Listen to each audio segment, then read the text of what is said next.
All those things that my mom had said about how to like achieve success, attract the male gaze and look cute and do what the man says. And that was how you were going to achieve success. And I was like, no, I'm rejecting that. I'm going to be a surfer. And then it was like, wow, this is kind of the same thing. Welcome to Water People, a podcast about the aquatic experiences that shape who we become back on land. I'm your host, Lauren Hill, joined by my partner, Dave Rastovich. Here we get to talk story with some of the most interesting and adept waterfolk on the planet. We acknowledge the Bundjalung Nation, the traditional custodians of the land and waters where we work and play, who have cared for this sea country for tens of thousands of years. Respect and gratitude to all First Nations people, including elders past, present, and emerging. This season is supported by Patagonia, whose purpose-driven mission is to use business to save our home planet.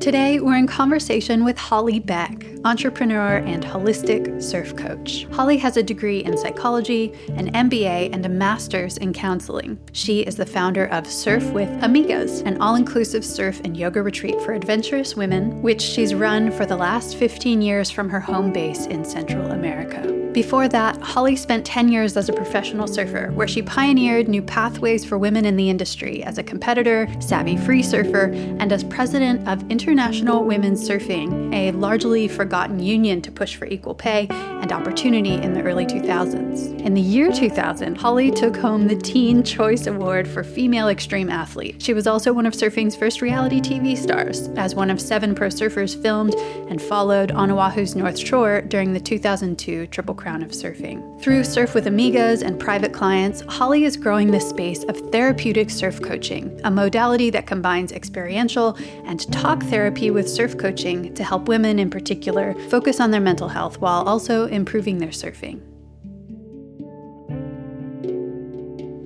Do you want to tell me about the internal struggle you've been battling with this morning?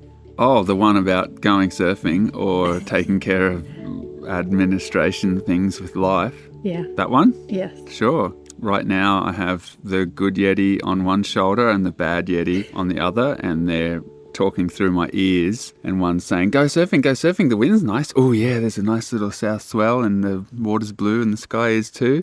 And the other one's saying, no, you just spent the last few days in the ocean all day, and there are many, many things on many lists that you have to attend to. So I'm just caught in the middle trying to figure that shit out. It's not easy. I can see the strife on your face. Do you have that experience, Lauren? I do have that experience, but I think I find it easier to accept and act on responsibilities than you do, for whatever reason. I don't know why. I guess I find joy in maybe a wider breadth of things than you do. I'm just narrow-minded, basically. No. And self-serving. No. Is that what you're trying to get to here? It doesn't really sound that way.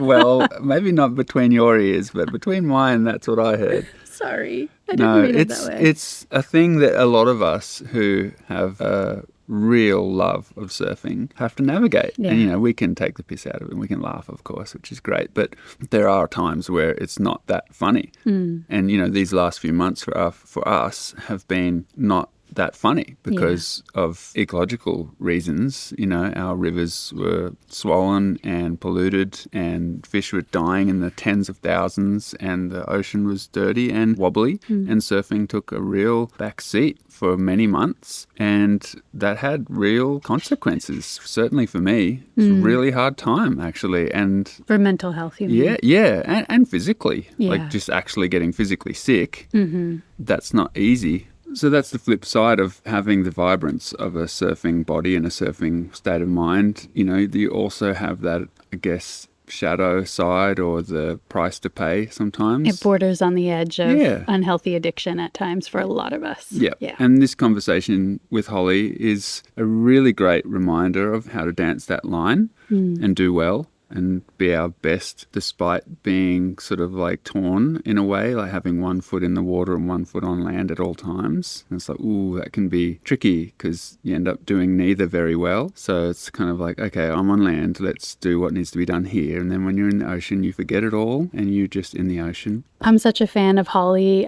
As I allude to in the episode, I grew up seeing her in all the ads and sponsored as, she's an accomplished competitive surfer, but really she forged a path for herself as a free surfer and model when that wasn't especially available to a lot of women who are surfing. So I definitely acknowledge her effort in that space. But I'm so stoked about the work she's doing now. And I think you hear that toward the end of our conversation with her. We get right into holistic surf therapy and what that means and how she came to it. And because of the podcast, Water People is really all about, and we say this in the intro, it's all about our aquatic experiences and how they shape who we become back on land. Holistic surf therapy is, I don't know, kind of another way to think about ocean as mirror and ocean as a way for us to keep knowing ourselves at different phases in our lives. And that feels really exciting and also validating. Why? Why would you laugh when you say that? Because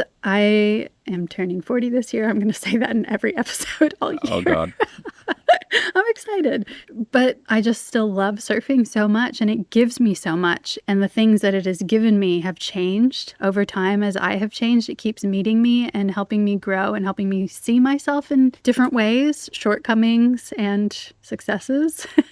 All of it get reflected in this huge, spacious place we get to play. And I'm just so grateful. And it feels validating to see someone looking into the research, being able to quantify the fact that surfing is healing. We know it personally, but also getting to see what it does for other people and see people change because of their experiences, positive experiences in the water is just beautiful. It's an interesting one too right now that we have so many people coming to surfing that are adults and kids. There's just waves and waves of people all over the world learning to surf. And then you have these accomplished water people guiding those people into the surfing experience. And it's usually interesting to speak with those coaches or surf lesson people in relation to the kind of people they see coming to their shoreline and going out in the water and what their experiences are. And I think that's, in Holly's case, a really interesting area to dive into because, 15 years of taking lots of women, especially surfing, and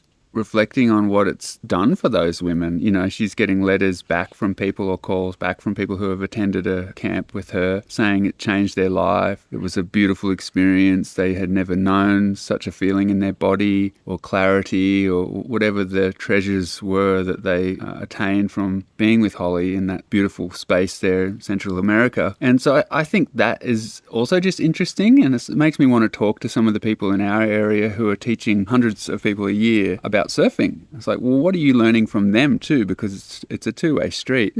Get these new perspectives coming back. So that in itself is interesting with Holly, let alone the fact that she has an inquisitive and sort of academic mind and wants to know really what are we doing, how are we doing this, and what does it mean in the bigger picture. And a big part of her story has been, how do I make this better?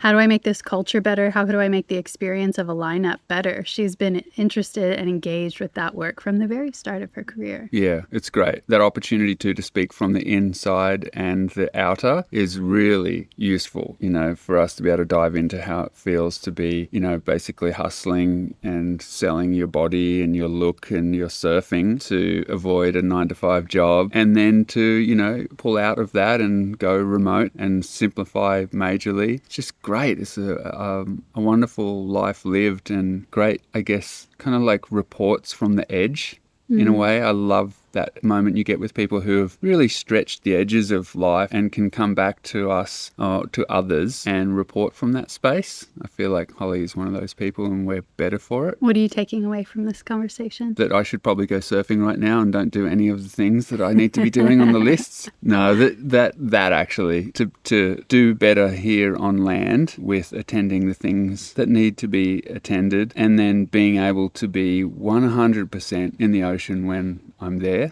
Really considering that space before going surfing, the why of it. Like, why have I carved out this block of time? I loved that too. I really loved that because we didn't talk about this specifically, but I get the sense that a lot of the aggression, a lot of the miscommunication and heaviness in lineups is because we bring what's heavy for us on land into the lineup and end up acting out from things that have nothing to do with the surfing experience. We end up inflicting those emotions on other people in this space that has nothing to do with what's happening on land. And so Holly offers up this really practical prompt at the end of the episode around how we can sit with ourselves and really try to leave that heaviness behind to hopefully make for a healthier lineup environment. Indeed. And also just the excitement of hearing that you are going to dive into 10-foot surf, and we'll do that together, and I'll get to help you through that experience. I'm looking forward to what people have to say about hearing that part of the conversation. That's going to be really fun.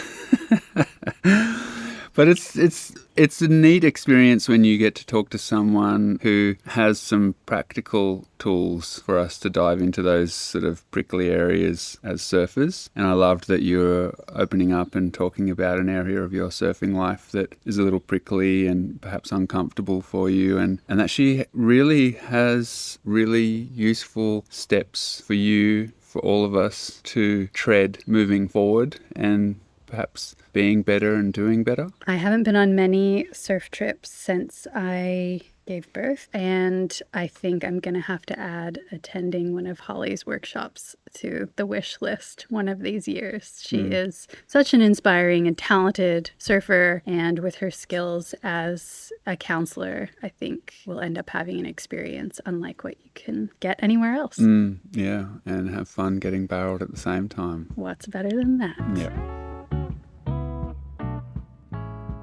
We always begin by asking about a time or experience after which you were never the same. Holly, would you be willing to share a story like that with us?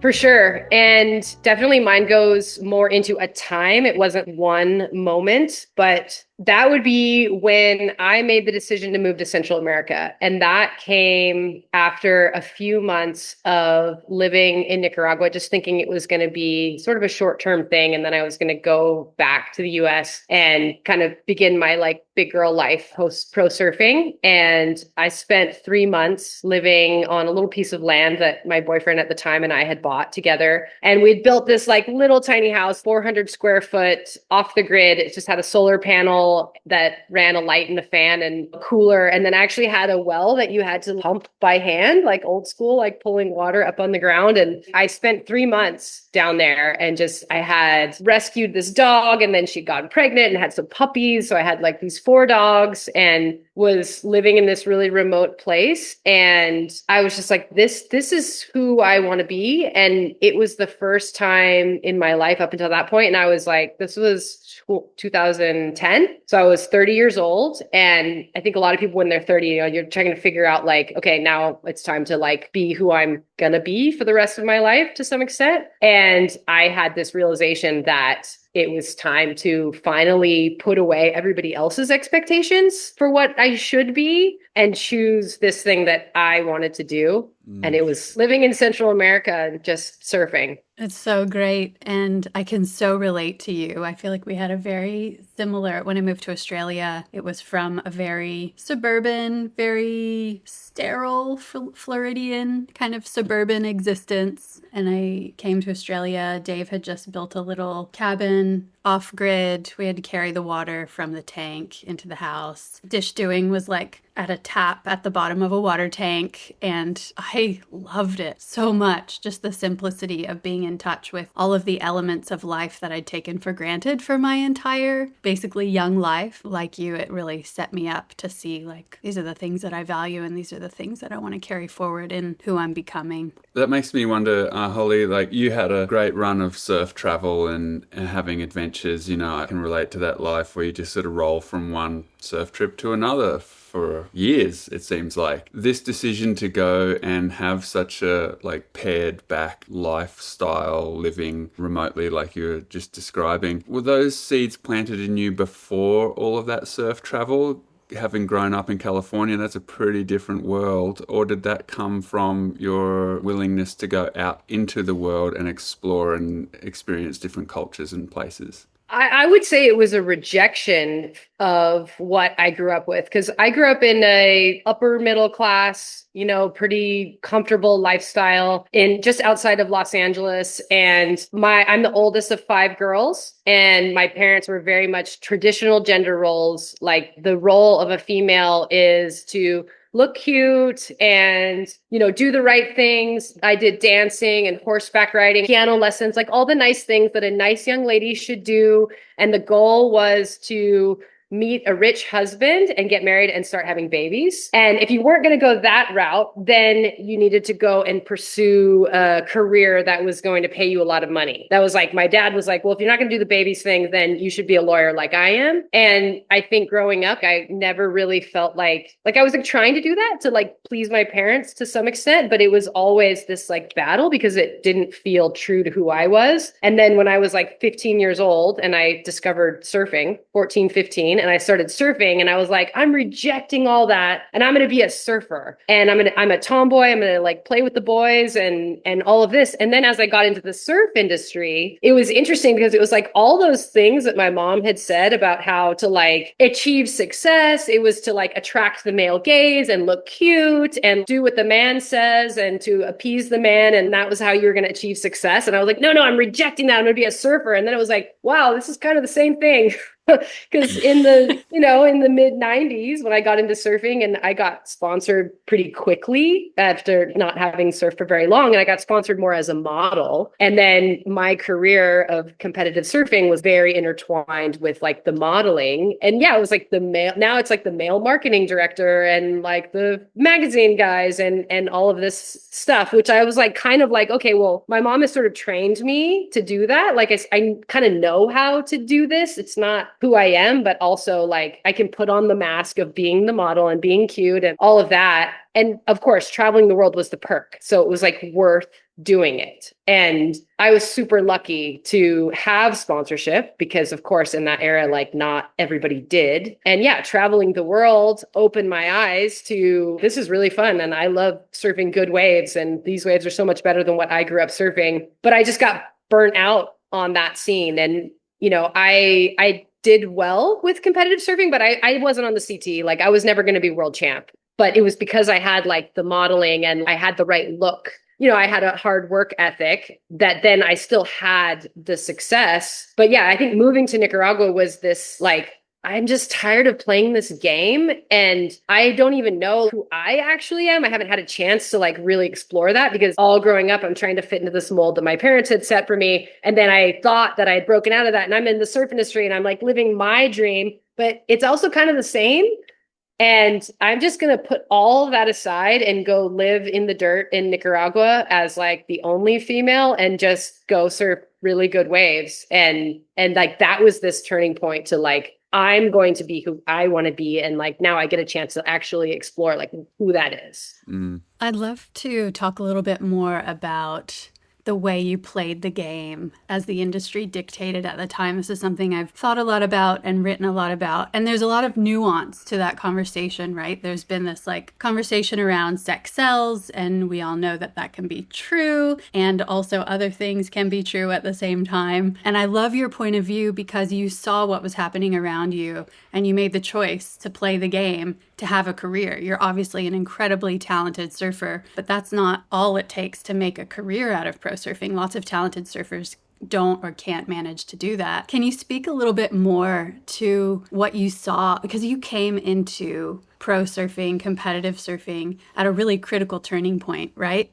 Like mid 90s, late 90s, Lisa Anderson is getting sponsored and sort of cracking the glass ceilings in the industry. Women's board shorts are coming out. Brands are starting to support women in ways that had never happened before. And at that point, either you were Lisa Anderson or you were a model surfer. There were basically two pathways. And where my critique has always been is like, the problem is not women who want to go down the sexy route. It's that we need a breadth of opportunities, from board short wearing to G-string wearing. Everything in between can be valuable and can be a viable option for women who want to make a living in the industry. Does anything in there spark you?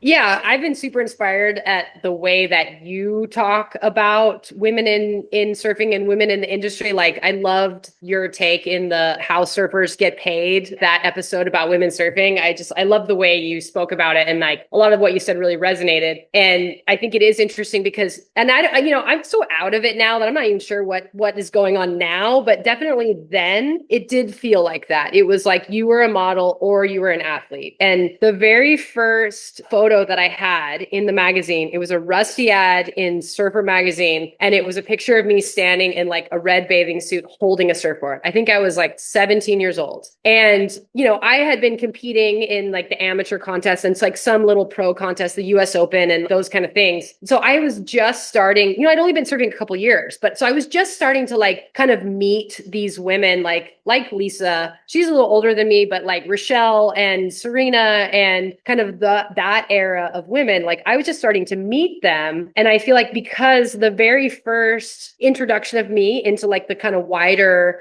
surfing world, at least on the professional level, was from this one ad of me in a bathing suit. And then all of the photos that came from that photo shoot, like Rusty ran. And I was stoked, don't get me wrong, to have a photo in the magazine at all. At that age, I was thrilled. Yes, I would have preferred it to be riding a wave, but like I was stoked to just be that. And I felt like in the beginning, none of those other girls took me seriously because it's like, oh, well, you're a model. And then as I kind of got more into competitive surfing, then, some of my peers, there's a lot of jealousy. It was like, there were girls that were way better surfers than I was, or I was competitive with maybe, and ones also that were better, but I was getting the sponsorship. I was getting the photo in the magazine, whether it was actually standing on a board or not. Like it was my photo. I was getting paid, and it put me in this really strange place where, like, in one hand, I felt bad. I was like, this is weird. Like, this isn't right. Yeah, we're all traveling together. You're actually beating me in the contest, but like I have the credit card that from my sponsor that I can put the rental car on, or like, I'm going to buy dinner tonight. And yeah, it was this awkward thing because that's not how I wanted to be known. I didn't want to be known as a model. I wanted to be known for my surfing. But at the same time, I recognized that if I went the model route and I played that game too, and I like said yes to the photo shoot, that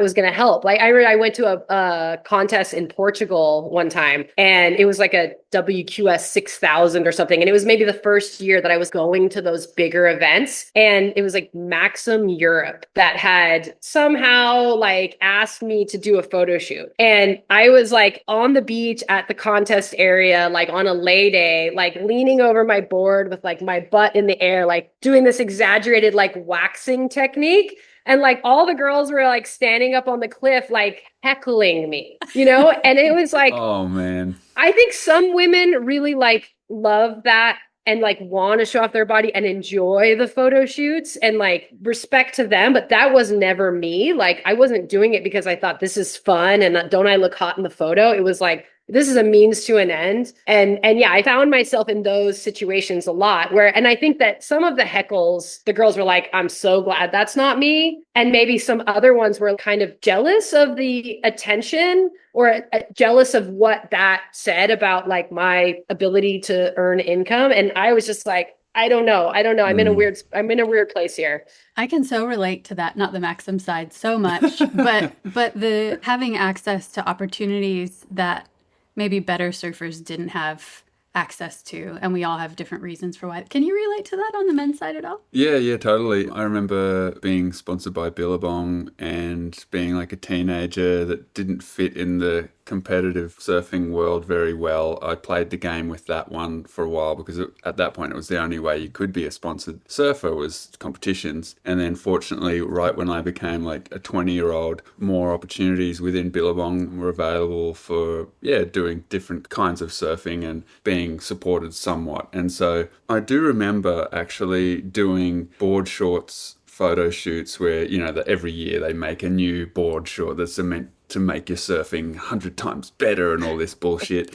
And so you do these photo shoots, and I remember I could do them with a smile on my face because I was like, well, shit, this is better than laying bricks and digging holes and doing that kind of work that's going to ruin my body and is not very fulfilling. So I would just be like, sure, I'll stand there and look like an idiot and you can take these photos, and then I'm going to disappear. I'm going to go on surfing adventures. I'll play that game. So I can relate to that thing of like, just you compromise, because all of us do in our work. Like there's always some kind of compromise. Every job feels like a job sometimes. Yeah. So I get that, you're playing that game. And also the reality of that time was like, everyone was hustling. Like, I think surfers in general have a real history of hustling in order to have a life full of time and opportunity to go surfing when the waves come. Yeah, totally. It's crazy to see it now when you compare it to those days. And now the surfers are traveling with their partner and their like best friend and their manager and their coach and all of that. It's so hard to relate to. Yeah. Well, it's funny too, though, because there is that. It's almost like there's more extremism now. There is those people who have like a whole entourage team. And then we were just hearing about one of Australia's most up and coming kids who's like doing the biggest, fanciest airs and stuff. And he is sponsored, but nowhere near enough to do his thing. And so he's working at the local supermarket chain at the same time as being the like winningest young surfer in Australia. So there's less opportunities, but the people who are getting support are getting like extreme amounts of support. It's a funny one just to see, from our perspective. Holly, your first photo trip as a teenager was with, if I'm not mistaken, the great Floridian 4-time world champ Frida Zamba and other notable surfers like Prue Jeffries. We spoke with Dylan Graves recently, and he was in kind of a similar situation where he ended up with a bunch of male surfing legends as a teenager. He said he was absolutely shitting himself. I was wondering, were you shitting yourself? And also, did you feel like you rose to the opportunity of that moment? Well, that trip came about. So I learned to surf my freshman year of high school, the summer of my freshman year, but I didn't really have the means to go regularly until I was a sophomore. So by the time I graduated high school, I'd only been surfing for 3 years. And so I went to college, and it was in my first semester of college that Jim Rusey, who is actually from the same town that I am, he called me up and he said, hey, I've got this trip to go to Puerto Escondido it was the very first issue of Surfing Girl magazine. I don't even think it was like the full magazine. It was like the insert, the girls insert that went inside the magazine. But yeah, somebody, I don't know who it was that was originally meant to be on the trip, had to cancel last minute. So there was an open spot. And because he knew me from when I was young, 3 years ago, which seemed like a long time in that era, he invited me to go. And so it was like 3 days before the trip. So I didn't really have the time to sort of anticipate. Got out of lecture hall and got my sponsor to buy a flight to Puerto Escondido. I felt safe because I knew Jim and he believed in me to be there. So that was helpful. But I'm kind of a nerd and definitely an introvert. And to be with these women like Prue Jeffries and Felina Spires, I think was one of the other ones. And then Frida Zamba, like 4-time world champ, I definitely didn't feel like I fit in. But at the same time, Frida was super nice to me, which I very much appreciated because I think the other girls were kind of like too cool. And on that trip, what I realized was that while those girls were much better surfers than I was, the gap wasn't as big as I thought. Because up until that point, I hadn't even considered the possibility that I was going to be a pro surfer. I mean, I was competing in amateur contests. I'd only been surfing a few years, but that trip was really momentous because by the end of that trip, all of those girls were going off to go to Australia for the next event. And I was going back to sit in lecture hall. And I made the decision, like, I got to do that. I'm going to buckle down. I'm going to figure out how to do it. I'm not going to drop out of school. I'm going to finish a year early so that I could go and live that life. Wow. That's wild. There's a lot of talk, I feel like, with each new generation of women surfing about how they're doing it like women have never done before and they're legitimizing women surfing. And I always think about how that feels for the previous generation of women and how the history gets lost, neglected, and underappreciated. I love hearing you talk about Felina Spires and even Frida. I feel like Frida Zamba's name isn't really widely known, even though she was a world champ not that long ago. I'd love to hear you speak to any of the women who you feel like have really been underdogs or under-recognized for their contributions. And before you do, I want to say, I feel like that's a little bit true for you as well. You really helped carve out this path that I've definitely benefited from, and that is making a living in other avenues of surfing that aren't competitive. So thank you for that. Oh, that's nice of you to say.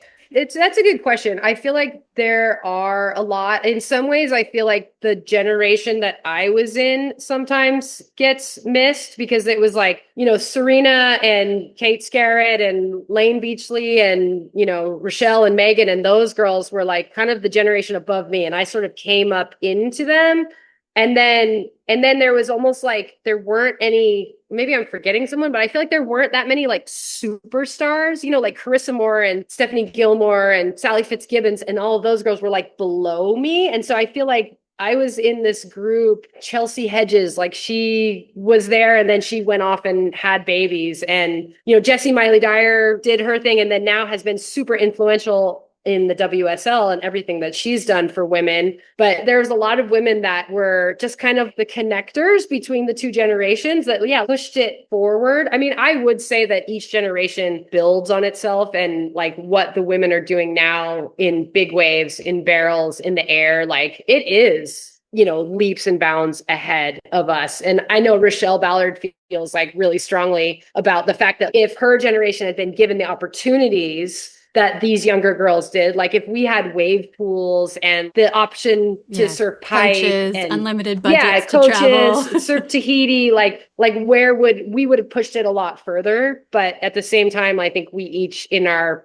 the capacity that we had, the opportunities that we had, like everybody kind of pushed it, and even all of the little achievements that get forgotten because they didn't come with a world title, it was all a part of it. Yeah, a real example of that is the WSL bringing pay parity in 2020. That was a big symbolic step forward, but there had been a decades-long process of those conversations and fights and small battles to get to that point that often gets forgotten too. And you were part of that as well. You were the president of the Women's Surfing Union. You stepped in after your college degree and were advocating for women's rights within I guess it was the ASP at the time, the surfing sporting body. I'm curious about that role, but specifically what steered you away from it. It seems like you were driven to Central America not long after you stepped away from that position. Yeah, that was really in the end. And it was interesting because when I graduated college and then came in and like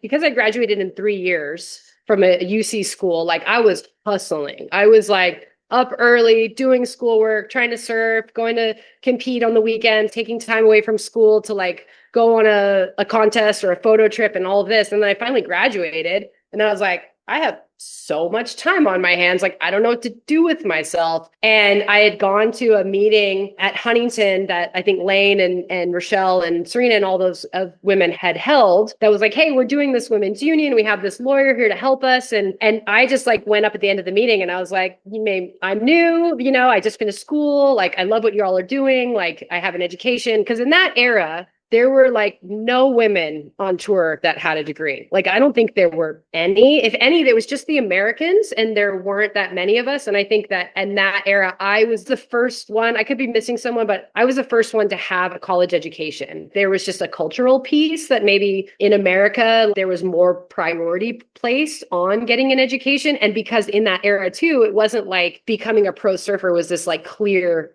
path to potential success. Not like now where parents are grooming their kids to be pro surfers starting at age 5 and like homeschooling and all of that. Like that just wasn't there. But so I graduated and I was like, hey, I want to help. And then it was like 4 months later or something. And I started working with Rochelle a little bit. Okay, what can we do? And how can I help? And they were like, we're going to let you run it. And Lane Beachley tells me this and she's, a hero. And I was like, I don't know if I'm qualified for that because like I'm new and you guys are all so cool and like I'm not cool. But I was like, all right. And so Rochelle and I really worked on it together. And, those girls were all trying to win world titles. And that was the benefit that I had. I was just a QS warrior. My career was just beginning. I had the time. I had the work ethic and kind of that background. And so I helped them shift it because they were trying to make a union and just have like the pros pay dues. but like none of the pros had any money. I'm like, this is silly to raise money from within like the pro ranks. Like those girls are trying to like sling pizzas to get to the next contest, with the exception of a handful. And so I was like, let's make it like a membership based organization and try to raise money from fans. And if we can get like all of these young girls to give us $20, and if they're going to get a t-shirt and a sticker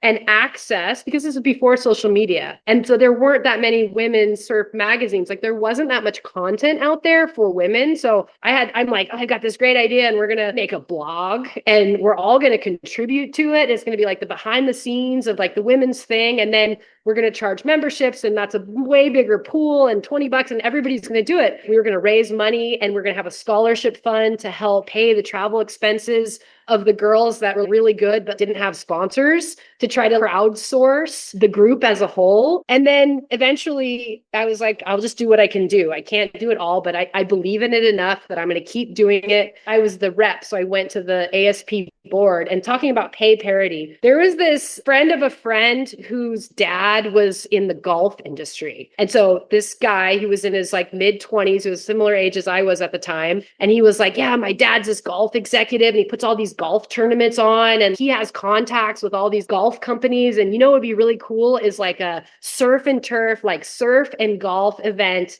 in Cabo. And let's have it be like the biggest prize purse ever in professional surfing, and equal pay, men and women. And we're going to get some like a handful of golfers and like a handful of surfers, and have this like festival vibe. And I was like, that's amazing. And I like looked into like the rules, and like there's this like hoops you had to jump through to get an ASP specialty event approved. And they only had like a couple events a year. To get Kelly Slater and everybody to be able to participate, then it had to be an ASP specialty event. And so I took the plan to Rabbit and those guys at the ASP board, and I think that they're going to be super excited, because here's all this outside money, and it's this like, this really cool new idea. And it was really eye-opening to me, because they were like, oh, we can't do that. We can't do that, because the biggest prize purse in surfing history, that wouldn't look good for the brands. And so they denied it. And to me, it was like, what? This is ridiculous. And it would have been the first contest that would have paid men and women the same, because up until that point, that didn't exist. And they said no to it. Yeah. Makes you wonder how many of those sort of almost moments happened over the years before tipping points come. It makes me think that those experiences made it a whole lot easier to go to Nicaragua and like just... Please say it again. That's not how you say it. I can't say that word. That's the Aussie way. He really says Nicaragua. Nicaragua. Please, I'm going to cut the whole question if you don't say it properly. Well, it's not my mouth can't make that shape. It makes it easy to go to that place. That's Central America. Yes. It makes it easier to walk away from the surf industry when the surf industry is like not willing to help itself. Exactly. That was really what it came down to. I was in a heat. I don't remember exactly where, but I was in a heat. You paddle out like 5 minutes before the previous heat ends. And I had friends in the heat before, and I was just like cheering for all of them, because these are my friends, and like, look how cute they are. And like, I just love that we're out here surfing, and isn't this sick? And then I'm like, oh, my heat's starting. Like now I have to like get into like beat my friends mode. I don't want to do this anymore. I just want to have fun with my friends. I don't want to have to beat my friends. And also, this industry is ridiculous. They're shooting themselves in the foot. The women are complaining about how they're not getting anything. But then when it's like, well, let's band together and do it ourselves, they don't show up. And then on my sponsorship side, like I'm having to do this like song and dance in a bathing suit in order to like keep up with things and get the contract signed. And I was just like, I don't want to do this anymore. And I think what you were saying, Dave, in the beginning of, traveling all over the world is so fun, and it's amazing, and all the different experiences and adventures and exciting, and surfing different waves and meeting different people and cultures, and like all the really cool things that I got a chance to experience. But ultimately I was like, I want a dog. and I want to garden. I want to be able to make my own choice. Because, on those trips, it's not like you get to be like, oh, what's over there? I'm going to go surf over there because that looks really pretty. It's like, no, the photographer's like, oh, the light's good here. And here's like the wave where we can get the shot. So just surf this section and then kick out and then do it again and go change your bathing suit and then do it again. I was just like, I don't want to do this. That's interesting to me because that was not my experience. So that again shows that's very specific to women's surf travel. Like on very every specific. trip I ever did, I literally would just be like, I'm going over there now and doing this, and all the other boys would be the same, and the photographer crew who fit in were the ones that would get the invite the next time and the next time and the next time. The ones who were like, no, we're gonna do. If any photographers did that on the trips that I was a part of, like not just me, but like the teams of surfers that I'd be with, they would be on that trip, but they would never come on another one. So that's really interesting. There was a lot more experience. Entitlement. The guys felt a lot more entitled and valued to be able to make those decisions in a way that so lame. Female surfers really haven't felt that, I feel like, until very, very recently. Yeah, that's so lame. What an indicator, too. That's really... Yeah. I remember going to the Maldives, and we were staying at Loei Fushi, and I'd never been there before. It's just like beautiful left, over reef and crystal clear water. It was a really long wave, at least in my mind at the time. It was like the longest left point break I'd ever surfed. The photographer was like, okay, just surf. He was shooting in the water, so fair enough. And he's like, just surf this first section, then kick out. And I would be like, no, I want to keep going. And then he would be like, no, go just this section and then kick out. And just being like, this is silly. Yeah. Yeah, I guess that also speaks to the way that surf photographers feel entitled to communicate with female surfers versus male surfers. There's a really different kind of communication there too. And that's a bit of a slimy space, I reckon. The surf photographer world is an interesting one. There's so many odd characters who are in the timeline of surf photography. There's some absolute wonderful people as well, but I would say most of those characters are pretty fried, as you would be standing in the sun, staring at perfect surf all day, dealing with surfers and not being able to surf. But I can imagine it was probably a pretty uncomfortable space to be in, with these mostly middle-aged dudes sweating it up, pointing their long lens at you, and you're in a tiny little bikini or whatever. Did it feel like that? Did it feel like a bit of a kind of, you'd need to be on guard and like kind of, just oh my God, hyper aware? Yes, yeah. I mean, and I think, like you said, there was all types. I had like wonderful experiences with photographers that were like really cool and super respectful. The first international surf trip I went on was to Cabo. And I was very young. I had this photographer, and we were going to drive. Some of the girls were flying and some were driving. And I think I got invited to drive. And then all the other girls flew, and there were a couple of boys that drove also in caravans. And so I drove with the photographer, and I was thinking, oh, this is going to be cool. Like, you know, to get a chance to like drive down the coast of Baja with like the surf photographer. Maybe we'll surf along the way, and this is going to be this cool experience. I'm going to save some money because at the time I hadn't built up the sponsorship money. So like, I'm going to save a little bit of money this way. And I think, driving from California to the base of Cabo is like a 24-hour drive. And so, you did it in 2 days. And the first night we like checked into this hotel room, and there were these two boys that were a little older that knew each other. So they shared a room, and then I was going to share a room with the photographer. And I was so young that I hadn't really thought this all through. Like, what are the sleeping arrangements going to be? And we go into this hotel room, and there's just the one bed. And it was like, I wake up with his like arm across me, like, oh, and God. And he's just like, oh, I'm just used to sleeping with my wife. And I was like, okay, fair enough. And then the second half of the drive, he's like, so you ever look at internet, like, sex sites? And this was like 94, 95. So like the internet wasn't what it is now. And then I'm just like, no, like such a grom. And then we got almost all the way to Cabo, but we were like 2 hours short. So we decided to spend another night. And this time we were camping, and the other boys had their own little tents. And the photographer had this truck, and he's like, we're going to sleep in the back of the truck. And I was like, oh no, I'm going to sleep in the cab. And he's like, no, I want to like lock all my camera gear in the cab. So you're going to sleep in the truck. And I was like, no, I'm sleeping in the cab. And so I spent the whole night like curled up in a little ball with this guy's camera gear And it's Cabo. It's 1,000,000 degrees. There's like no AC in the car when the car is off. And then so the windows couldn't be all the way down because of the mosquitoes. So it's like the windows are up, I'm sweating. And you know how in between like the bed of the truck and the cab, there's those windows that kind of like open just a little bit. And I wake up in the middle of the night and he's looking through the window at me. Oh, God. And I was just like, we finally connected with my friends. And I was just like, I am never riding with him again. I ended up buying a flight to go home. And that was my first photo trip. That wasn't like, I had gone to Cabo with Rusty before that produced that red bathing suit photo. And this was like the next trip. And that was my first experience with a surf photographer like that. Yeah. Yeah. I'm sorry. That was how that experience was for you. It's just taking me back to that time and just a lot of very shitty morals and just shitty behavior that was so nonchalant and just acceptable. It was a lecherous time. My experience, like going to Surf Expo and stuff, was just, especially as I was probably 15. I started surfing when I was 14. So like 15, 16, going to Surf Expo, like with my little resume and photos, like, I want to be sponsored. And just the middle-aged men, gross. And grabbing at you. So bad. Like, I'm glad the surf industry has grown a lot since then. There's still a long way to go, but it's changed a lot, and I'm really grateful. And it's really interesting to hear your perspective from right in the middle of that industry as it was blossoming and what that experience was like.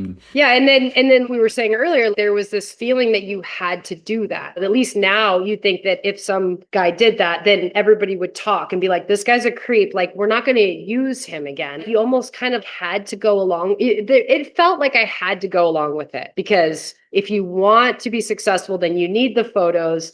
And if you're going to get the photos, you got to be with the photographer. And even if it's a creep, if he's got a good relationship with your sponsor, with the magazine, you kind of have to do it. As creepy as that guy was, there's a line that didn't get crossed that you would call like sexual assault, but also what was going on was not okay. And that's where I feel like there was so much of that it is important to talk about, because no one was talking about it then. Like, if I had known, okay, that actually really isn't okay, you shouldn't put up with that, that would have been amazing. But I think that also, like I was saying, like my personal experience with like growing up and, my mom basically saying, no, this is how you get ahead. Like, this is what you need to do. You have to be cute and attract the male gaze so that you can get a rich husband. And, for me, it's like, okay, well, I'm not thinking about the rich husband right now. Now I'm thinking about money from sponsors. But it's like I had been taught that. And so while I was like, ick, like, this is weird, it was kind of like, but this is how the world is. Like, this is what I need to do. Like, in order to be successful, like, I need to use this, because I'm not a world champion. Like, maybe if I was a world champion, I wouldn't have to. But since I'm not, then you got to use what you got, If you've enjoyed listening to the conversation so far, consider also subscribing to Water People on Spotify or Apple Podcasts. It'll help other people find the show. And if you're feeling inspired, leave us a review. We love hearing from you. And now a word from the folks who help make the podcast possible. Patagonia is in business to save our home planet. Founded by Yvonne Chenard in 1973, Patagonia is a surf and outdoor apparel company based in Ventura, California. As a certified B Corp and a founding member of 1% for the Planet, the company is recognized internationally for its product quality and environmental activism, as well as its contributions of nearly $230 million to environmental organizations. Its unique ownership structure reflects that the Earth is its only shareholder. Profits not reinvested back into the business are paid as dividends to protect the planet. Learn more at patagonia.com.au.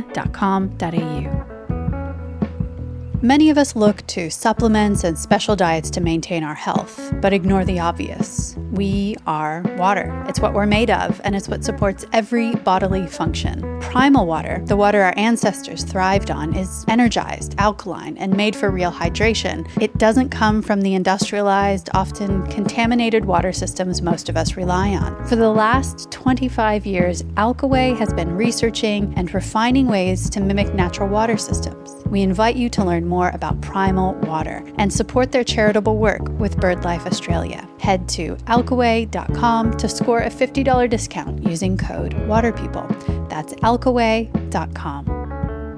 What do you do when your sunglass lenses inevitably get scuffed or scraped? The top drawer of our kitchen island was where scratched sunglasses went to die until we learned about the Sunglass Fix. They've been at the forefront of the repair revolution since 2006 and carry more than 600,000 lens options. So there's a solution for every frame. We found our sunnies on the sunglassfix.com and within a few days received brand new polarized lenses to easily install at home. 1 billion pairs of sunglasses are made each year, with hundreds of millions ending up in landfill. The Sunglass Fix offers free lens shipping in Australia and to 161 countries around the world, as well as subsidized express, tracked shipping worldwide for less than $5 in any currency. They're a proud member of 1% for the Planet and are ready to help make your favorite frames last longer.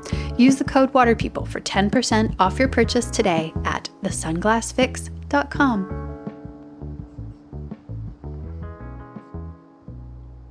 Transitioning out of being a professional athlete is notoriously tricky for almost everyone. It looks like you've done it really healthfully from the outside, moving from this very aesthetically based world into this incredible capability-based world and existence that you've created for yourself as someone who lived off grid, and you've built a business and you coach women in surfing now. But I'm curious, how was the transition for you and what did it look and feel like for you? I do see that some people struggle with it. For me, it didn't feel hard. I think that when I look at other people that struggle, I think that there's the combination between when you're a pro surfer and like you just think you're the shit, you know? It's like everybody's telling you how awesome you are and you're getting all this attention and you're maybe you're winning contests or you're in magazines or whatever, and then you're done and then you're like, what? I'm just a normal person. I'm going to go lay brick or something. And like, for me, I struggled with self-confidence, even if from the outside I had to put on this mask of confidence, like to show up at the photo shoot and to like do the thing. But inside, I never actually believed it. I always felt like an imposter. So maybe that helped the transition because all of a sudden I was able to stop pretending to be something I wasn't. And then also because I'd gotten an education. And then while I was on tour, actually, I got an MBA. In the process of getting an MBA, you write like 1 million business plans. And so one of the business plans I had written as an assignment was a surf school in Nicaragua, because obviously I was fascinated by that. So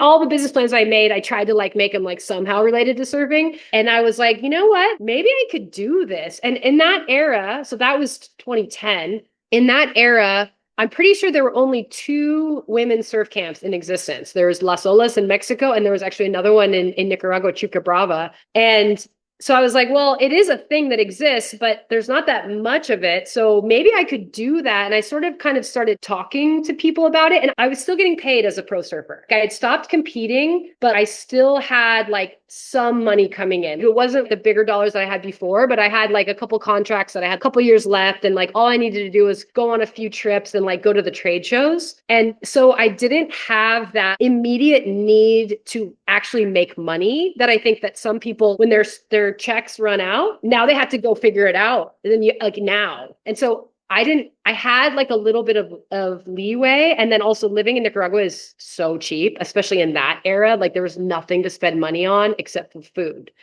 And that was it. Off the grid, like there's no electrical bill. There was no internet at the time. Like there was barely any cell signal.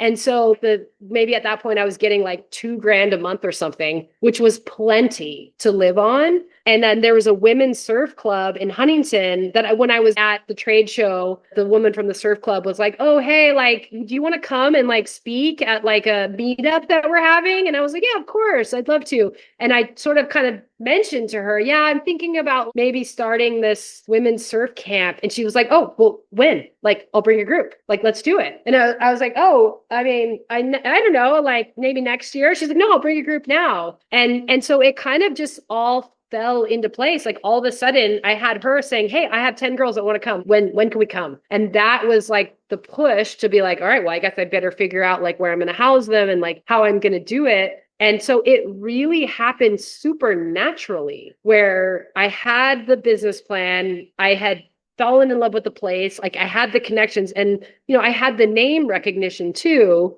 so that like other people like trying to do that, you have to like start something from scratch. And at least I already had like the whatever respect to do it. And so it actually wasn't a hard transition. It actually felt so good to be able to, like, I always used to say, I'm like putting on the mask, like, I'm going to go be Holly Beck today, because it wasn't like that image wasn't who I actually felt I was. And so it was such a relief to be able to put that down. And yet the things that I missed most about that life was traveling and having like crazy adventures with other badass women. And when I moved to Nicaragua, there were no women. I mean, there were like local women, but like there weren't women in the water. And the boys that would show up, they would bring girlfriends, that those girlfriends weren't out surfing that wave. Like now there's women that surf that wave, but in that era, there were no women that surfed that wave. And so kind of like, okay, well, these boys are cool, but I do miss that girl energy. And so in starting the retreats, it was like, oh, well, this is how I'm going to get my girl energy. Like I'm going to bring in these girls and I'm going to take them surfing and I'm going to teach them how to surf. And I'm going to empower them. And all the things that I didn't have when I was learning to surf, I'm going to facilitate them having. And that's going to serve me because it's going to pay the bills. And also it's going to give me that like girl vibes that's going to keep my spirit going. And so it just all worked out. It really seems like being in the right place at the right time has been a recurring theme for you over the course of your career. I mean, of course, you're incredibly talented and intelligent and have an incredible work ethic, but like the time you came of age in surfing and even how surfing found you, the accidentally delivered surfer magazine that ended up in your mailbox, and that was your introduction to surfing, and then you just knew. You've had quite a fated surfing life, it seems like. I say that all the time. It was the being in the right place, the right age, with the right look, still takes that, okay, but I'm going to do it. And I'm going to show up and I'm going to put in the effort and I'm going to put on the mask and do the dance and make it happen. Yeah. That makes me think of, that saying, the way you do anything is the way you do everything, kind of thing. And I've noted that in other conversations you've had with people like this one we're having now, you speak about how people's personalities and their way in life is really apparent when they're in the water. And I know that's something we can really relate to. We see that a lot here, especially because we live where there's long waves. And I think on a point break, you really have a lot of time. And so you get to see people's personality very clearly in the lineup and on the wave itself. Has that been one of the funnest things about doing what you do, and like being with people who are beginning or being with people who are just deepening their surfing experience? How does that feel to see that so often? Like to see people maybe see themselves when they're in the water and experience that kind of magnification that comes from surfing? Yeah, it's interesting to think about actually watching the people on the wave. That is true. I think more so like how they're navigating the lineup, but I like when you were describing that, I was like imagining, how they surf too. It's true. It's part of it. And I think that part has been something that I've gotten into more recently. Just like, I've been doing the retreats for 15 years now, and it definitely over the years starting to notice those things. Like in a retreat setting, it's like you're actually hanging out for a week. So you get a chance to, over a glass of wine or, over coffee in the morning, like start to get to know people and hear about like their relationship or their job or whatever it is. Like they tell stories about their life that has nothing to do with surfing.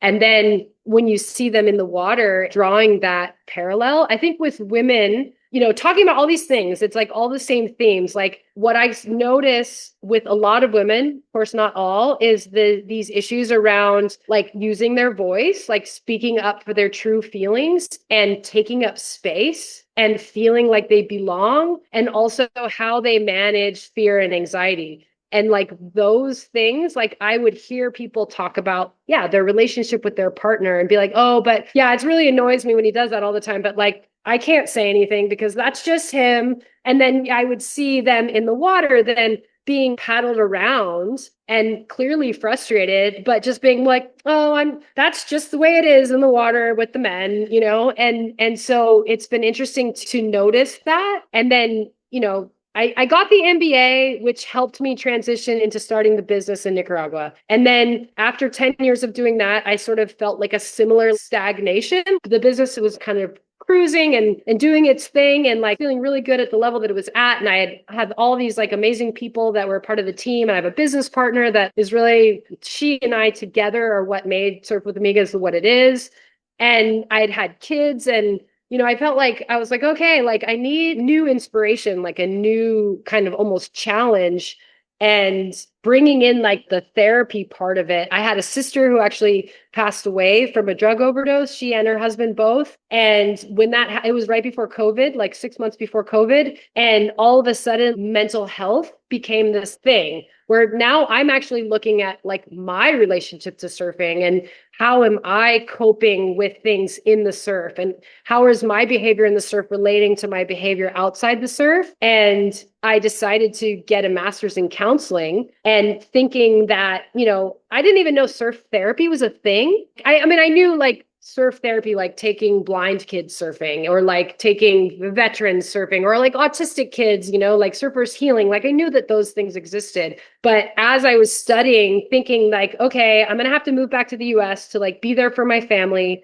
And because my sister and brother-in-law left kids behind, but now don't have parents. And I had gotten divorced and my kid's dad had moved back to the US. So I feel like I need to like give up my selfish needs to like just get barreled and I need to like go do what's right for my family and I need to go back to the US. And COVID had started and international surf tourism was not a thing. And so I don't know what's going to happen with my business. And it's now time for my third career. Like this is my third act. I was a pro surfer and then I had a surf retreat business. And now my grown-up girl job, I'm finally getting, and I'm going to be a therapist and I'm going to be able to set my own hours and be my own boss, which is really important to me. And then along the way, I realized that surf therapy is a modality. And I got my internship with surf therapy. And even that organization was really more focused on people who had never surfed before. It was like people who are working with homeless populations and Syrian refugees and, people struggling with substance abuse. It was all these people that like had been through trauma or were like currently living in like a traumatic situation and introducing them to the ocean so that they could like reconnect with their body. So it was along those same lines of like autistic kids and all the other things. And granted, those populations all need the ocean as much as the rest of us. But that wasn't really what I felt called to do. Like I was more interested in, look at me, I appear very high functioning. I don't have a severe substance abuse problem. I've done all of these things. And yet I have a lot of trauma and pain and things that like I'm probably not dealing with super healthfully. And so I want to approach surfing from a more healthy perspective and like, how can I be more intelligent about using surfing in a way that it's not just an addiction? It's like, I don't have a substance abuse addiction, I have a surfing addiction.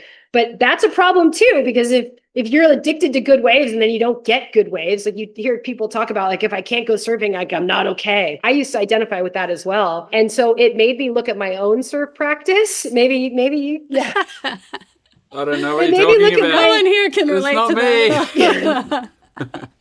It made me look at my own surf practice. And then it made me also think of like, if I could do therapy in the water and like still help people who appear very high functioning, but have all the anxiety, depression, fear of taking up space, fear of using their voice, like overcoming from an accident or whatever, or just fear of like getting a wipeout on a big wave or wiping out in front of other people, then that would be really cool. And it would go back to like the things that I loved about being a surf coach, but be able to approach it not just like, hey, 2 more paddles and look down the line and more weight on your front foot, but also what was going through your head as you decided to pull out of that wave, not just like, hey, you should have paddled a couple more times. And that part has been really, really fun. That sounds like it would be really rewarding. I've never done therapy. I've never necessarily been called to it, but I have this experience from when I was a kid that I feel like has definitely shaped my surfing, and I've let it hold me back in some ways. I was late 80s, early 90s.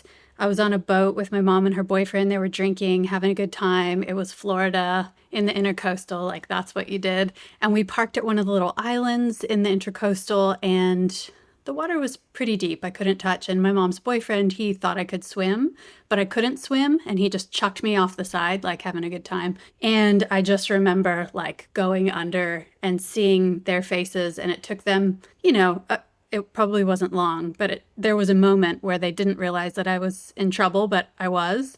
And they got me and I was fine. But I feel like that experience of feeling unsafe really translates into the ocean. I am irrationally panicky in moments where I'm getting cleaned up, specifically.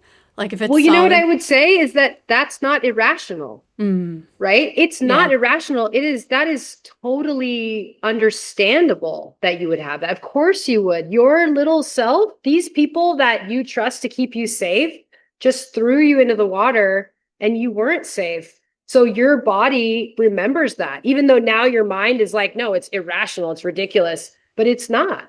Yeah, that was a manifestation of feeling unsafe and sort of a larger culture of feeling unsafe because of addiction and substance abuse that was happening around me. But I come back to that moment and now I'm wondering, well, I can talk about it. It's not like it's blocked. It's not like I can't verbalize, but what do I do with it now to move past it and to confront it in a healthy way? Right. So I would say the first step is to give yourself grace for feeling that way. Like changing the narrative for like, this is irrational and I just need to move past it. Like, I think that a lot of people have that, a bad experience in the surf or like a child experience in the water. And you're like, oh, this is ridiculous. It's not. Like your body still remembers. And I know that you guys have a kid, just one, maybe. Yeah. Imagine that kid came to you and was like, I'm really upset. I'm really upset. And you're like, that's irrational. Like, what is your child going to do?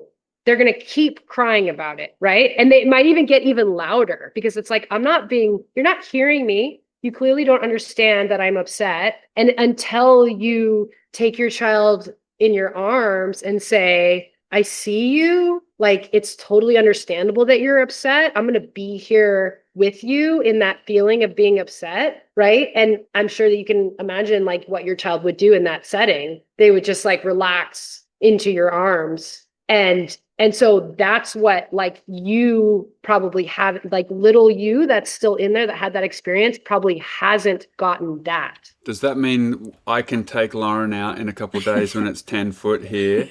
And if we go into the impact zone and I wrap my arms around her like this, which would be so awesome for me, and we just give a really nice cuddle in the flats before copping one on the head, and I just calm her down. Is that the kind of thing you mean? Should I do that?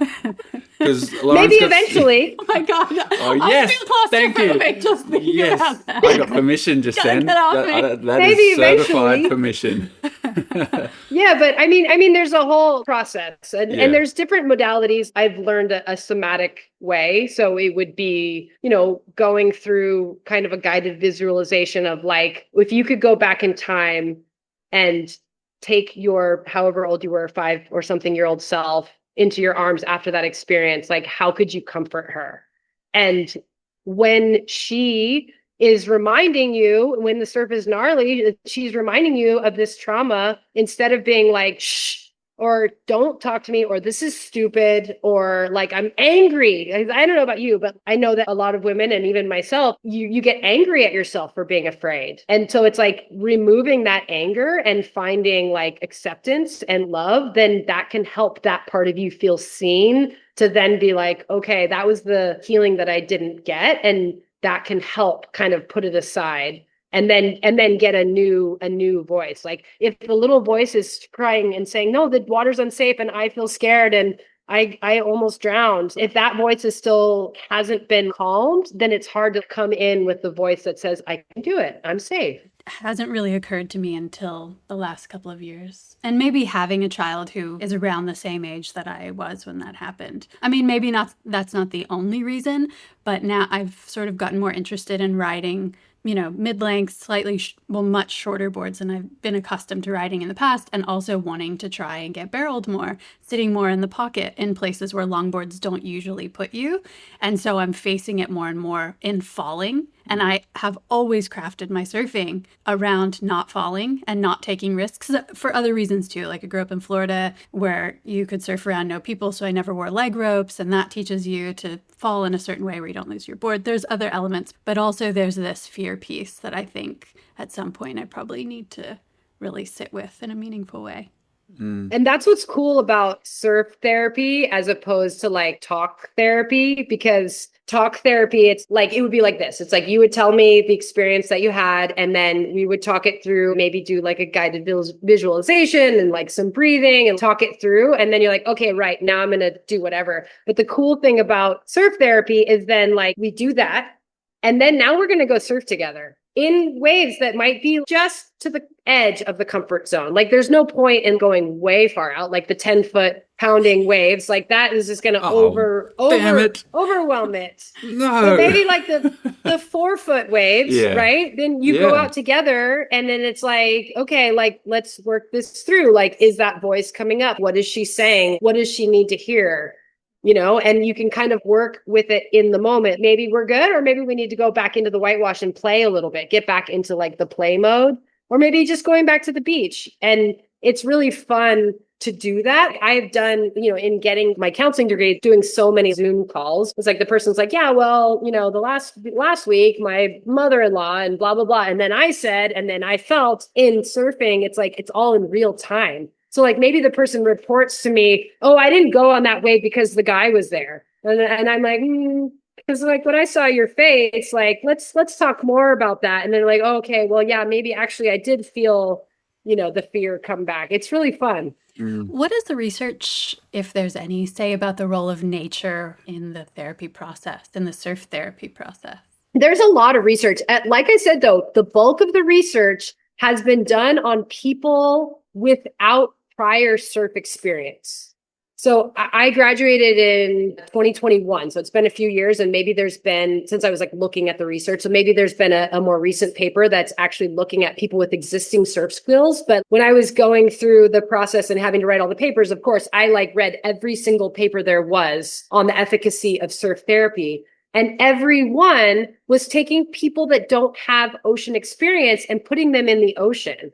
And so, of course, like anyone that goes into the ocean, it's like suddenly you're in your body. You know, you have to be present. Like us as surfers know, like you can't turn your back on the ocean. Like as soon as you're like in your mind and like tripping out on something else, like you get taken out by a wave or you miss the really good wave or whatever it is. But when you jump in the water and you feel, you know, the sensation of the water and the smell and the sound and all of that, it activates so many senses that you have to be present. But what I haven't seen is on like the difference of helping someone over, like a surfer that already has that's like already used to being in the water and having the benefits, but that can approach these issues like fear or whatever using surfing as the modality to do that. I think it's really useful information, and also kind of something that taps into the experience hopefully a lot of us have, where we live in an area where there are older surfers, and you may know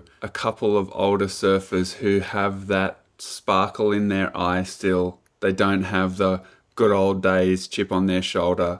They're still presently at the beach looking at where they are and how they feel, and basically are just thriving people, functional and living wonderfully. And we look at them and we go, wow, I would love to be like that. I want to be like that as I grow older. And, you know, hopefully we can have conversations with those people and, you know, learn something from those conversations.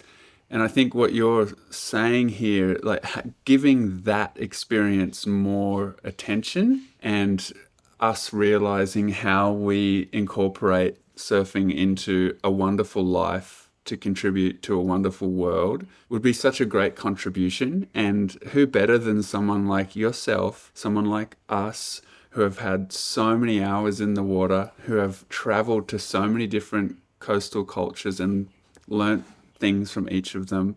I just think it is super exciting, and I didn't know this is where this conversation was going to go. So I'm really excited that this will be shared with people, because I guess at the center of it is the feeling of making surfing meaningful and useful in the world. Can you relate to that idea? Yeah, and one thing that I really want to get a chance to talk about because it's been on my mind a lot, and coming from this predominantly women's space where a lot of the things that I see are issues around belonging and taking up space. And the reason that that is such an issue is I think because of these like competitive lineups. And I know you all live near a place that's very crowded, and I don't know how it is there, but here, I also live at point breaks that are like very crowded. And the culture of surfing that I grew up in the 90s was very much like locals have priority always, better surfers have priority always. If you don't live here and you don't rip, then you don't deserve to be at the peak. And the better surfer or the local is going to paddle around you. And that's good. Like that's normal. And priority is determined by the surfer deepest. So if you're a stronger surfer that can sit deeper, then you get more waves. And the combination of working with a lot of women and trying to, spread this knowledge that like, listen, you don't have to have had the privilege to grow up right in front of the wave or to have had the privilege to start surfing when you were young in order to deserve the opportunity to catch waves. And you belong out here because the ocean welcomes all of us and we all have a place in the water. And lately, I have been noticing that all of the talk around etiquette is still only pushing the idea that the surfer deepest has priority. And like recently, I saw Surfline on Instagram put out this like series of slides with this like animated line drawings that were really cool. And I was like, really engaged. And I was like, what are they saying? Because I teach etiquette. Like I believe that as part of learning to surf, it's really important to understand the rules of surfing and how to navigate a lineup so that these women can go out there and feel confident and feel safe, that they understand how to navigate surfing with other people. And I used to teach because that was how I was taught, that the salty legend that's maybe you're talking about, that surfed there for like before you were born, that person, woman or man, has priority because they're the salty legend and they deserve our respect and they're going to get more set waves. And like if you're talking about living in Costa Rica as I do, that the pure Tico local, he deserves more waves. And so I used to teach that to the women. And then I had this friend that really challenged me to say, but is that right? Because they had the privilege to grow up in this spot, or they've been surfing there longer, does that mean that they get more access to waves? Like they're more deserving of catching waves. And the more I've been thinking about it, I feel like, no, like imagine if just like 10 of us were to all go out and surf like your local break and we're all friends. There's somebody on a soft top. There's a woman of color who just learned to surf. It's her first day ever. And she's really nervous. And, there's Dave Rostovich, like, world famous professional surfer, and Lauren Hill at her home break.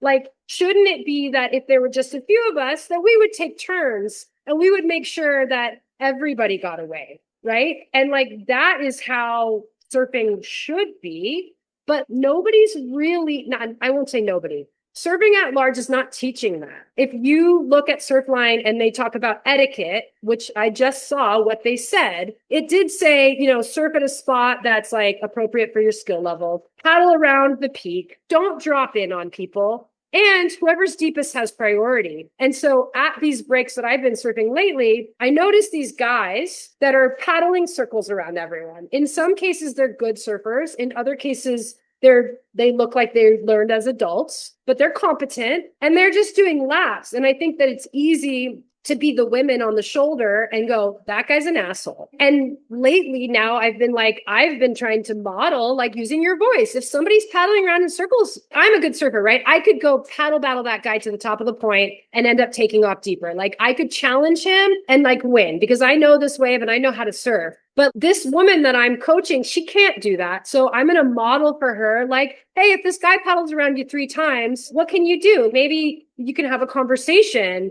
and let him know that like you would like to get a wave too. And in having those conversations recently, I've been realizing that a lot of these people just don't know that you're supposed to take turns. These men have said back to me, but I was deepest. What you're saying is such a huge issue in surfing, Holly. I'm so glad you brought it up. I feel like it's a symptom of surfing culture having once been something that was so communal in ancient Polynesia and other places around the world when surfing was party waves. That's what it was. And then Southern California turned it into something else altogether, and we're coming to the pointy end of the logical endpoint of that individualized pursuit, which is fine when you're surfing a beach break in Florida with no people around. But if you're surfing snapper and you've got 200 people who all have the same idea about how the lineup works, it is going to be totally dysfunctional. And it is, like lots of places.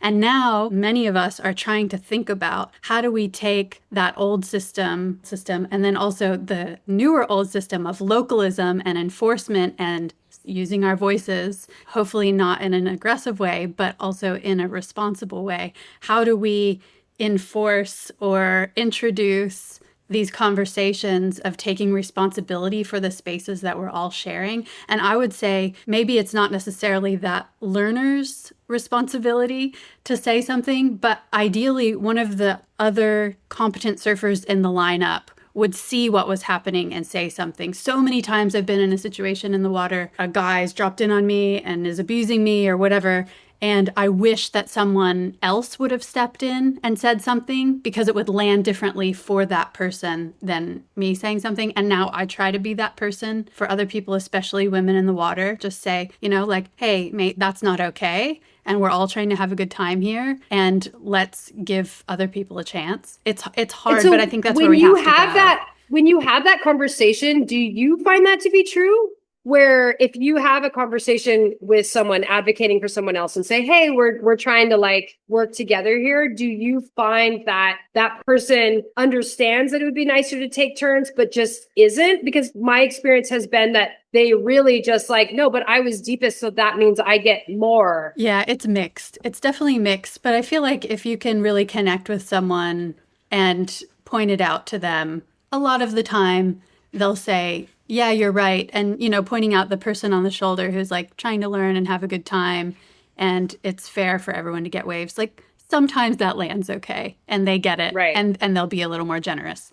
Not always. Sometimes they just get angry. But if someone else steps up, if there's 3 or 4 or 5 people who back each other up, then that person's going to have a much harder time of continuing to be a dickhead. Right. It does baffle me that even, how in a lot of surf breaks in the world now, they're doing those signs that kind of I know there's one at Souls and other places that's here are the rules. Yeah. And again, I feel like the rule that's not on there is that we're going to take turns. It's purely, if you're deeper, you get priority. And I get snapper with 200 people. There's no taking turns out there. And if it's just a handful of us and you all know each other, then yeah, you're probably going to take turns. But I think the issue is the in between, and that idea that everyone has the right to catch a wave and that it's a communal thing that we should be working together. And I just feel like that message, I'm not hearing it. And so I've been trying to speak it as much as possible. So thanks for providing the opportunity to have the conversation. Really important. Really important. I haven't heard you speak much about the relationship between your surfing and mothering. I'm wondering how that's been playing out for you. Oh, it's been a journey. And like I said, at one point, I used to have not a super healthy relationship with surfing in the sense that I felt like it was the only coping mechanism I had. And so I surfed pretty late into my pregnancy, but you get to that point where, I don't know, maybe you had surfed until the day you gave birth, but that wasn't my experience. And you get to that point where I just couldn't surf anymore. And then in the first few months of being a new mom, it was really hard for me because, that's a struggle in those days. Hard. And yeah. The coping mechanism that you have, you can't do. It was really hard. And, it's kind of gone up and down. Right now, my kids are about to be 9 and 11. They both have birthdays coming up soon. And we've kind of come to this other side where now my son, my 9-year-old, he loves surfing and he's super into it. He just learned how to duck dive. It's adorable. And he's this little skinny, little light guy, but he can now duck dive. And he's obsessed. And he's like, did you see that turn I did? Whoop-pow. And it's it's really cool. And my daughter, she's 11 and she's been surfing since she was a baby and she's very competent at it, but it's not her thing. And she has days where she wants to surf and days that she doesn't. And it's been a challenge for me because obviously I want her to be out there. I want her to love it. Like, I don't care if they're competitive surfers or they're like ripping surfers. I just want them to be able to come surfing with me so that we can be out there together. And some days that happens and other days he wants to surf and she doesn't. And I'm like having to feel torn between, do I like swim in the shore break or do I like paddle out the back with him? And yeah, it impacts my surfing because I just don't have the time to go. It's actually been something that I've been really like struggling with lately. And I think it relates to that conversation that we were just having, that I don't get to surf as much. And now when I do go surfing, I don't want to fight for waves. Like, I don't want to fight. Like, I want to go out there and like be able to have this like communal experience where like I'm giving the wave away to this person and giving away to that person and like party waving with my son. And then I'm like, okay, I'm going to catch one for myself. And then we're going to go back and have lunch. I go sit at the top of the point and I feel like everybody's paddling circles around me. And, you know, I'm just been in this having fun, sharing waves vibe. And it gets really frustrating to where in some ways, like I actually rode the mat the other day. I know you two are mat aficionados and I was like riding the mat just to try to like reconnect with, like, I just can't take it so seriously. But of course, I mean, maybe you feel differently. Like, I love riding the mat and it's super fun, but it doesn't give me the same feeling as like smacking the lip. And so like at some point I just feel like I need to like smack the lip. And sometimes it's hard, you know, balancing all those things. Yeah. I think one of the interesting things about surfing in terms of like social aspects is that it's just so varied. You know, you can go to a beach, and a lot of us do this around the world, where we go to a beach where the waves are less predictable, they're a little funky, they're what some people would say less quality, but you get the space from your fellow human, and that's a way to do it. And then there's, I guess, just other times where we just have to figure out how to be together, you know, and things like the mat, things like just body surfing, things like just shaking things up like that can be really good for us, especially if we get railroaded into old behavioral patterns where you want to go to the top of the point and you want to sit the deepest. And I totally do that all the time. I can relate to what you're saying. Like, my way of doing the social thing is I just put the blinkers on, but I'll do that for 3 waves and then I'm out of there. I don't do that for very long, but I'm just like, look, you know what? I don't really want to sit out here and talk with other humans for 2 or 3 hours and catch a gentle 3 or 4 waves and then be out of here. I actually just want to ride some waves, so I'll just see the waves where I see them, but I'll just do that like 2, maybe 3 times, and then I'm out of there. And that's sort of my way of navigating those densely social lineups. I wouldn't do that in a quiet lineup, but you know, when you're talking like over 50 people or something, that's kind of how it rolls for me. But you usually prioritize going like sacrificing quality for quiet space. Yeah. So I guess knowing ourselves in that situation, like how much pressure you may have on your need to go surfing, is a healthy thing to understand. Okay, look, I really need to have a bit of time out of mind and away from the human story, and so it's less about like, you know, having the quality of a wave where you can do specific things that you really want to do, like top turns and tubes and stuff, and just go, all right, well, maybe my need is more for space than it is for the technical stuff. And you know, those sort of reflections can be healthy for us before we could just sort of launch into sort of automated behaviors. It's hard though. I'd love for you to leave us with a little something practical from your holistic surf coaching practice. Is there an exercise or a question or a prompt of deeper thinking that you can leave us with to ponder as we go about our day? The practice that I've been trying to do is, before I go out, it's nice to be able to observe the lineup and maybe stretch a little bit or warm up or whatever people do that's focused on, okay, where am I going to paddle out and who's out there and where are the waves breaking, and also warming up your body, but also kind of checking in with your emotional state and being like, okay, where am I at right now? And what do I actually want to leave on the beach? I'm going to leave the frustration with my kid not putting their shoes on when it's time to go? And what do I need to find in the water? And it kind of like goes to what you were saying, Dave, too, about what do I need today? Do I need to just like go and be silly or be social? Or do I need to go and put the blinders on and just get like 2 waves? But I think the one thing that I would want to leave with people more is like kind of tied into what we were talking about earlier, is that if you are experiencing fear or anxiety in the water based on a past experience, which is super normal, it's giving yourself grace for that,